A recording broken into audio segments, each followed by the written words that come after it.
Baik, Assalamualaikum warahmatullahi wabarakatuh. Perkenalkan, nama saya Fatah Farki Arifin dengan NIM 25411040266, program studi Pendidikan Agama Islam, Fakultas Tarbiyah dan Ilmu Keguruan, kelas 2 PIF, Universitas Islam Negeri Profesor Kiai Haji Saifuddin Zuhri Purwokerto. Video kali ini saya buat untuk memenuhi kewajiban saya pada mata kuliah ilmu kalam dengan dosen pengampu Bapak Ishak Suryonugroho. Pada video kali ini saya akan membahas 4 hal pokok. Yang pertama, pengertian ilmu kalam, dan yang kedua, pengertian ilmu kalam secara bahasa dan istilah, dan yang kedua, peristiwa terbunuhnya Utsman bin Affan dan penyebab terjadinya perang Siffin, dan yang ketiga, pokok pemikiran dua aliran teologis, aliran Qadariyah dan Jabariyah beserta ayat dalil-dalilnya, dan yang keempat, persamaan dan perbedaan antara ilmu kalam, ilmu tasawuf, dan ilmu filsafat. Tanpa berlama-lama, kita akan memasuki sesi yang pertama.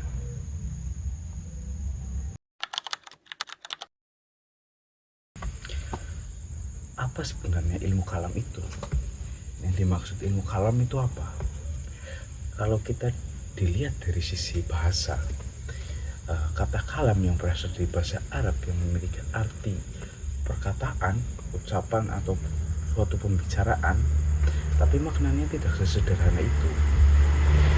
Jadi pengertian kalam ini lebih dekat dari perkataan yang disusun dengan argumentasi rasional. Nah, semacam perdebatan atau dialektika untuk mempertahankan suatu pendapat keagamaan. Jadi bukan sekedar pembicaraan biasa, tapi pembicaraan yang berlandasan logika dan dalil. Nah, ilmu ini kenapa dinamakan ilmu kalam? Ada beberapa alasan yang bisa dijelaskan para ulama.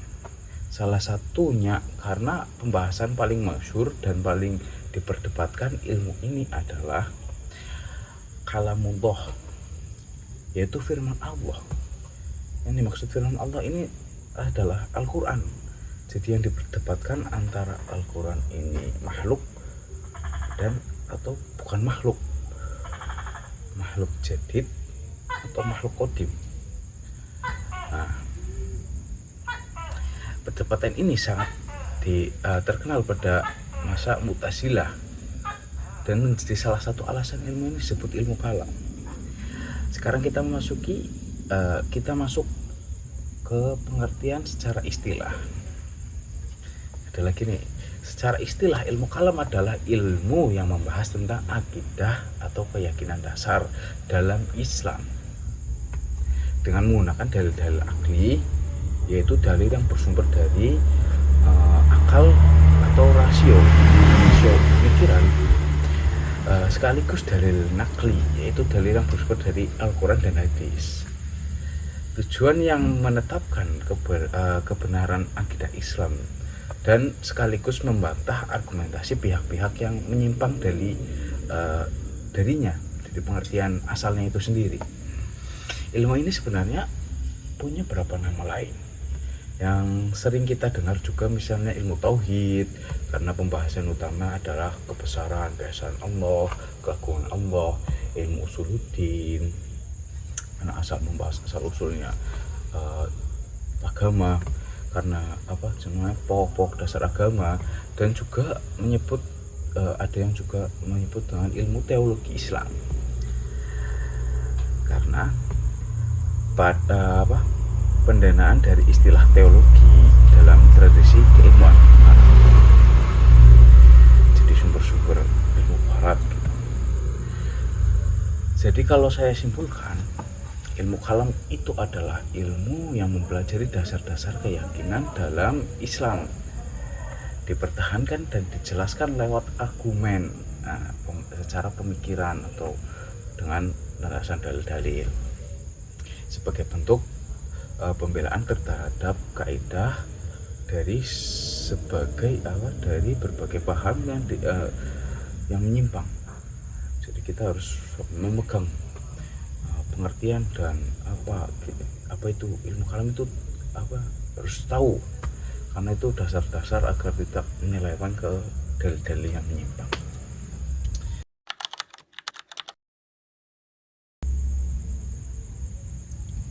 Baik, kita memasuki pembahasan yang kedua. Narik lagi nih, pembahasan yang kedua ini terbunuhnya Utsman bin Affan, penyebabnya dan penyebab terjadinya perang Siffin. Kita masuk pembahasannya, oke. Menurut saya pembahasan bagian paling penting untuk memahami akar lahirnya ilmu kalam ya pada pembahasan kali ini, pembahasan kenapa terbunuhnya Utsman bin Affan dan kenapa penyebab terjadinya perang Siffin pada masa pemerintahan Ali bin Abi Thalib. Utsman bin Affan adalah khalifah ketiga, salah satu khalifah dari 5 khalifah lainnya dari Khulafaur Rasyidin. Beliau memimpin selama kurang lebih 12 tahun. Pada paruh kedua masa pemerintahannya muncul gejolak ketidakpuasan dari sejumlah wilayah kekuasaan Islam, terutama dari Kufah, Basrah, dan Mesir. Apa penyebabnya sih? Kok bisa sebagai sahabat, salah satu sahabat kok masih ada yang merontak dan lain-lain? Nah, ini penyebabnya. Setidaknya ada beberapa faktor yang sering disebut dalam sejarah. Yang pertama, kebijakan pengangkatan pejabat yang berasal dari keluarga keluarga Utsman itu sendiri, atau keluarga besar Bani Umayyah. Nah, yang oleh sebagian kalangan dianggap sebagai bentuk nepotisme. Tokoh yang paling sering disorot dalam hal ini adalah Marwan bin Hakam, sekretaris Utsman yang dianggap punya pengaruh besar terhadap kebijakan yang dibuat Utsman. Bahkan dituduh memanfaatkan posisinya untuk kepentingan pribadi dan keluarganya. Dan faktor kedua, lebih menarik lagi, beredar tuduhan bahwa harta Baitul Mal digunakan secara tidak adil, lebih banyak mengalir ke kerabat khalifah. Kerabatnya Utsman itu lebih banyak mengalir dan kelompok-kelompok lain dalam masyarakat. Meskipun di sisi lain Utsman juga dikenal sangat dermawan dan banyak berinfak dari hartanya dia sendiri. Dia menjadi salah satu khalifah yang terkenal kaya raya. Sebelum menjadi khalifah pada masanya Nabi Muhammad, dia juga salah satu sahabat yang mendukung dakwah Nabi lewat dari harta yang dia miliki. Sebelum jadi khalifah udah kaya dulu. Karena ketidakpuasan ini menumpuk, udah lama itu udah menumpuk. Di satu akhirnya muncul delegasi-delegasi dari Mesir, perwakilan dari Mesir, Kufah dan Basrah yang datang ke Madinah untuk menuntut perbaikan. Ya, pada saat inilah perbaikan sistem MPG. Singkat cerita, ketegangan ini memuncak di rumah Utsman, dikepung oleh massa yang tidak puas dalam waktu yang cukup lama. Rumahnya Utsman tuh dikepung. Dalam kondisi pengepungan itu, Utsman tetap menolak untuk mundur dari jabatannya maupun melakukan perlawanan bersenjata, karena beliau tidak ingin terjadi pentumpahan darah, karena ya kan saudara Islam, sama-sama Muslim.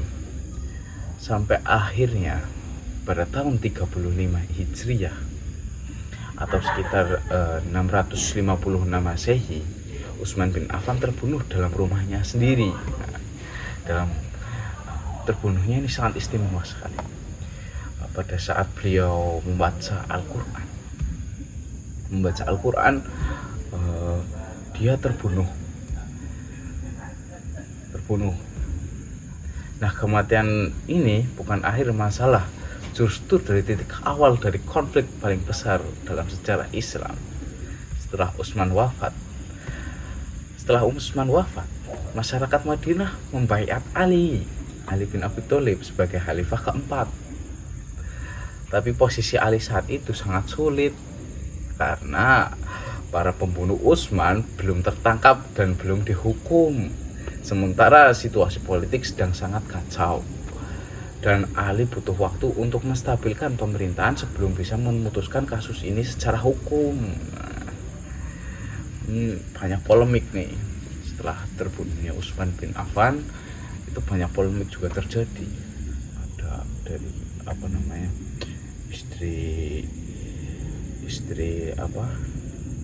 istrinya Nabi Muhammad, Siti Aisyah, itu juga memiliki polemik sendiri pada Ali, pada pendukungnya Utsman dan lain-lain.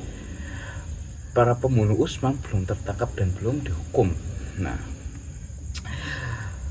di sisi lain, di sinilah muncul tokoh penting, yaitu Muawiyah bin Abi Sufyan yang saat itu menjabat sebagai gubernur Syam dan Suriah dan juga merupakan kerabat dekat Utsman bin Affan dari Bani Umayyah.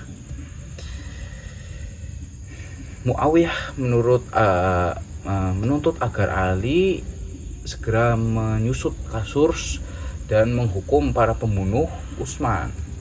Bahkan ia menampilkan baju berlumuran darah milik Utsman sebagai simbol tuntutan qisas atau balas dendam atas darahnya. Muawiyah menilai Ali bersikap lamban, sementara Ali sendiri masih memproses hukum harus dilakukan secara tertib, tidak bisa asal main hukum, apalagi di tengah situasi yang tidak stabil. Dari kondisi ekonomi, kondisi kisruh masyarakat yang terjadi kan, dari waktu secara singkat untuk menuntaskan suatu masalah pembunuhan Utsman tersebut ini pada masanya itu sangat susah karena kan Ali kan harus menstabilkan kondisi pemerintahan pada saat itu. Sebelum konfliknya sampai ke Muawiyah, sebenarnya sudah ada satu pertempuran besar lebih dulu, yaitu Perang Jamal antara pasukan Ali dengan pasukan dipimpin oleh Aisyah radhiyallahu anhu. Ini wallahu a'lam ya. Bersama Tahlal dan Zubair yang juga menuntut hal serupa, yaitu pengusutan pembunuhan Utsman. Setelah Perang Jamal berakhir, ketegangan justru berlanjut ke front berikutnya, yaitu konflik antara Ali dan Muawiyah, karena tuntutan Muawiyah tidak dipenuhi sesuai harapannya dan negosiasi politik antar keduanya tidak menemukan titik temu. Akhirnya pecahlah perang Siffin. Terjadi perang Siffin pada tahun 657 Masehi di sebuah tempat bernama Siffin di tepi sungai Ufrat, wilayah yang sekarang masuk sebagai wilayah Suriah. Perang ini berlangsung cukup lama dan memakan banyak korban dari kedua belah pihak. Yang menarik, perang ini akhirnya tidak diselesaikan lewat kemenangan militer mutlak, melainkan lewat proses tahkim atau arbitrase. Setelah pasukan Muawiyah mengangkat mushaf Al-Quran ke ujung tombak sebagai simbol ajakan untuk berdamai dan kembali pada hukum Allah, namun proses tahkim ini justru buntut panjang dianggap merugikan proses Ali secara politik, sangat merugikan Ali. sebagai pasukan Ali sendiri tidak puas dan keputusan menerima tahkim lalu memisahkan diri dari kelompok Khawarij. Ya, ini terbentuk kelompok lagi, kelompok yang masih ikut dengan Ali dan keluar dari Ali, terbentuk lagi. Nah, ini penting untuk dipahami dalam konteks ilmu kalam. Perpecahan politik akibat peristiwa Utsman, perang Jamal, perang Siffin, dan muncul Khawarij ini yang kemudian melahirkan pertanyaan-pertanyaan teologis. Misalnya siapa sebenarnya berhak disebut mukmin dan siapa yang kafir akibat dosa besar atau keputusan politiknya. Ini kalau ditarik pada zaman sekarang ini tidak bisa, ini susah. Bagaimana status pelaku dosa besar? Pertanyaan semacam inilah menjadi cikal bakal munculnya berbagai aliran dalam ilmu kalam, termasuk yang akan saya bahas berikutnya. Ini juga tidak lepas dari konteks fitnah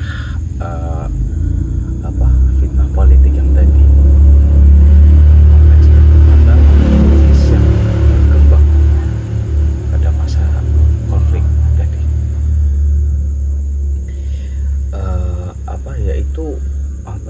yaitu kebebasan manusia dalam berpendapat.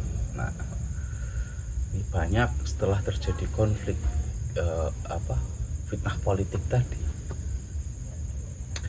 ini banyak muncul pertanyaan-pertanyaan. Jadi pertanyaannya, apakah manusia itu benar-benar bebas menentukan perbuatannya sendiri, atau semua perbuatan manusia sudah ditentukan sepenuhnya oleh Allah sehingga manusia sebenarnya tidak punya pilihan? Nah, banyak pertanyaan-pertanyaan seperti itu. Dari pertanyaan ini lahir dua aliran besar yang saling bertolak belakang, yaitu Qadariyah dan Jabariyah.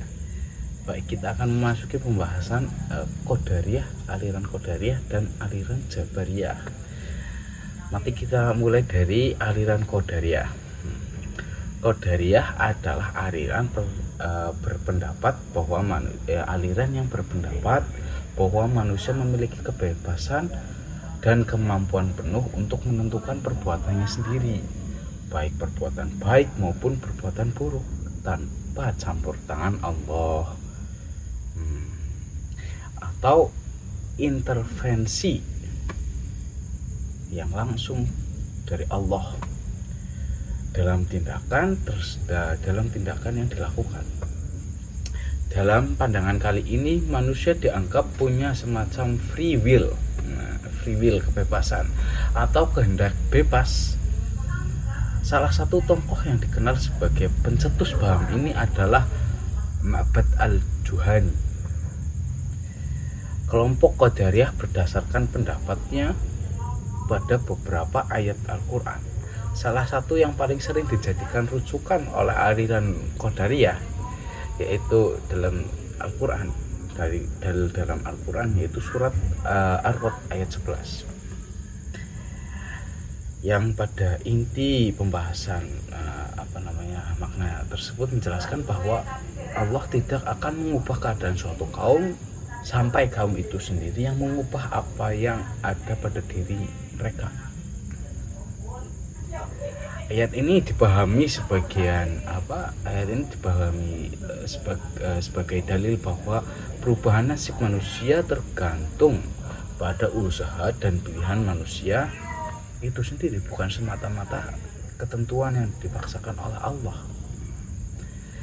Selain itu, mereka juga merujuk pada surat Al-Kahfi ayat 29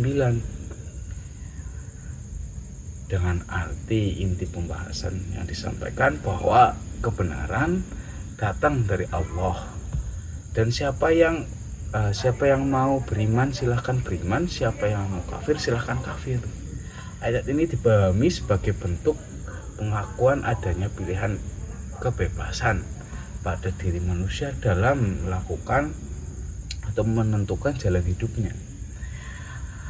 Ada juga surah Fusilat ayat 46 yang menyebut bahwa siapa yang berbuat baik maka untuk dirinya sendiri, siapa yang berbuat jahat maka akibatnya juga akan kembali pada dirinya sendiri. Ayat-ayat ini semacam ini menjadi pijakan utama ulama-ulama kelompok paham Qadariyah untuk menegaskan bahwa manusia bertanggung jawab penuh atas kehendaknya, atas pilihannya, dari memiliki dalil dan rujukan. Sekarang kita memasuki ke aliran Jabariyah yang pandangannya justru kebalikan dari aliran Qadariyah. Jabariyah berpendapat bahwa manusia sama sekali tidak memiliki kebebasan dalam berbuat, kebebasan dalam memilih atau melakukan sesuatu. Semua perbuatan manusia menurut paham Jabariyah sudah ditentukan sebelumnya Allah Subhanahu wa taala. Dan manusia hanyalah pelaksana dan ketentuannya sudah digariskan ibarat wayang yang digerakkan oleh dalang. Jadi tidak memiliki pilihan. Manusia melakukan sesuatu sudah ditakdirkan, baik melakukan suatu kebaikan maupun melakukan suatu perbuatan yang buruk. Tokoh yang sering disebut sebagai peletak dasar paham ini antaranya adalah Zaid bin Dirham dan Jaham bin Safwan. Kelompok Jabariyah juga punya sandaran ayat, punya dalil, punya landasan untuk memperkuat argumentasi mereka. Salah satunya surat Asy-Syafat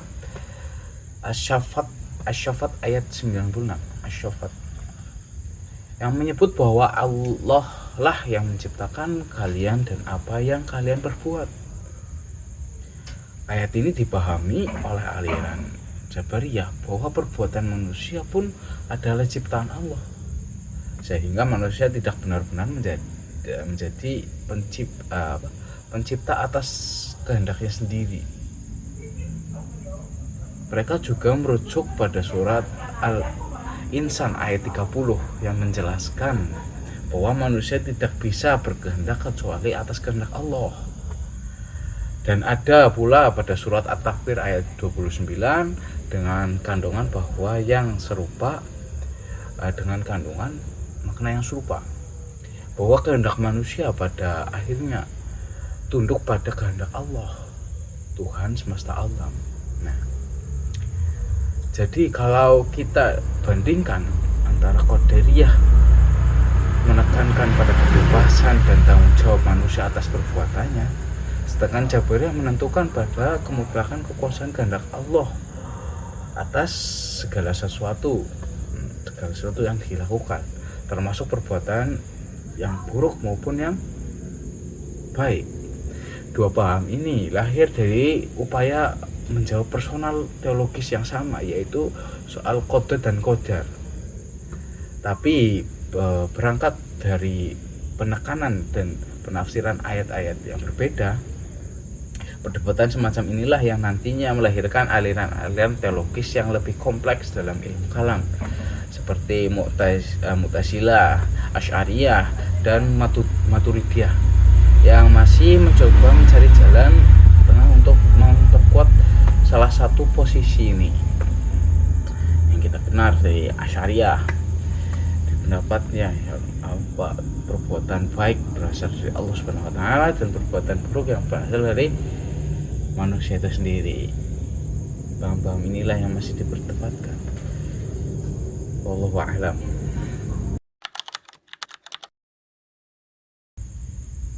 Baik, kita masuk ke pembahasan terakhir, persamaan dan perbedaan antara ilmu kalam, ilmu tasawuf, dan ilmu filsafat. Nah, cukup menarik nih pembahasan yang terakhir nih. Kita mulai dari persamaan antara ketiga ilmu ini. Ketiga ilmu ini sama-sama membahas persoalan yang berkaitan dengan ketuhanan, hakikat wujud, dan posisi manusia dalam alam semesta. Ketiganya juga menggunakan akal atau rasio sebagai salah satu alat untuk untuk mengukur porsi secara berbeda-beda. Ketiganya pada akhirnya punya tujuan yang sama, yaitu mencari dan mendekati kebenaran hakiki, yaitu kebenaran tentang ketuhanan dan makna kehidupan. Sekarang kita memasuki perbedaannya. Dan ini yang penting untuk dipahami.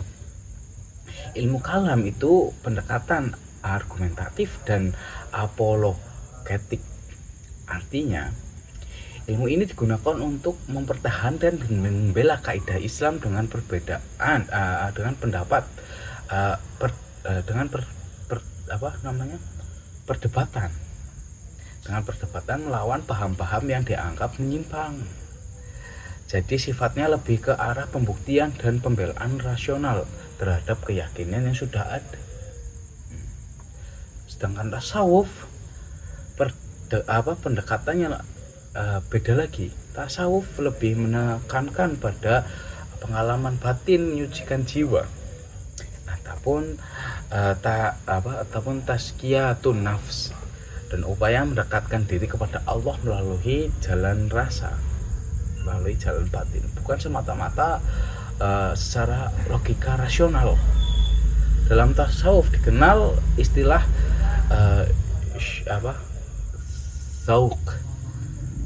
Istilah zauk yaitu semacam perasaan atau penghayatan spiritual langsung yang dianggap bisa membawa seseorang pada pengenalan terhadap Allah secara lebih mendalam dibandingkan sekedar argumen rasional, sebagai lebih ke arah batin, sebagai bukan sekedar menggunakan akal pikirannya saja dan dalil-dalil, tapi lebih ke arah batin. Sementara ilmu filsafat punya pendekatan yang paling bebas dari ketiga ilmu ini. Filsafat menggunakan akal murni atau rasional. Akal murni atau rasional tanpa harus terkait pada dalil wahyu Al-Quran dan hadis. Jadi beda di situ.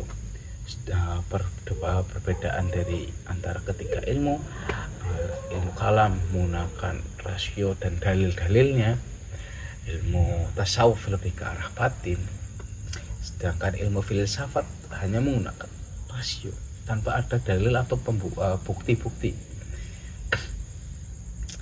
Untuk mencari kebenaran secara universal, tujuan dari pendekatan ilmu filsafat lebih menyeluruh. Filsafat bisa membahas Tuhan, tapi juga bisa membahas hal-hal lain yang sama sekali tidak berkaitan langsung dengan agama, karena emang ruang lingkupnya itu berbeda, jauh lebih luas dan tidak dibatasi oleh kerangka keyakinan dan ketentuan. Lebih liar jika orang mempelajari ilmu ini tanpa berpegang teguh dan mendalami ilmu Islam sebelumnya untuk mendekatkan ke agama Islam ya. Agama Islam itu sangat susah, bahkan bisa melencong kemana-mana. Jadi diibaratkan kita ke ilmu kalam itu lebih sudah memiliki dua jalan, sedangkan ke ilmu tasawuf dengan satu jalannya. Tapi ke ilmu filsafat itu banyak jalan, bercabang-cabang. Jadi kita tuh harus menentukan secara sendiri. Ada yang bisa sampai dengan tujuan, ada yang malah tersesat gitu. Jadi kalau saya ringkas perbedaannya, ilmu kalam berangkat dari akidah lalu dibela dengan akal. Tasawuf berangkat dari rasa dan pengalaman spiritual yang mendekatkan diri kepada Tuhan. Sementara filsafat berangkat dari akal murni yang bebas mencari jati diri atau tujuan tanpa ada batas. Nah, ketiga perbedaan jalan tapi sebenarnya saling melengkapi dari usaha manusia memahami Tuhan dari segi kehidupan secara lebih utuh, sama-sama mendekatkan diri kepada Allah Subhanahu wa taala. Demikian pemaparan materi dari saya mengenai pengertian ilmu kalam baik secara istilah dan bahasa, peristiwa terbunuhnya Utsman bin Affan dan hingga penyebab terjadinya perang Siffin, paham Qadariyah dan paham Jabariyah beserta ayat-ayatnya, ayat-ayat dalilnya, serta perbedaan dan persamaan antara ilmu kalam, ilmu tasawuf, dan ilmu filsafat. Semoga video ini memenuhi kriteria tugas akhir dari mata kuliah ilmu kalam dan bermanfaat bagi siapa saja yang menonton. Saya mohon maaf bila ada kesalahan baik tutur kata ataupun pembahasan yang saya sampaikan. Wa qul hada atlub afa minkum. Assalamualaikum warahmatullahi taala wabarakatuh.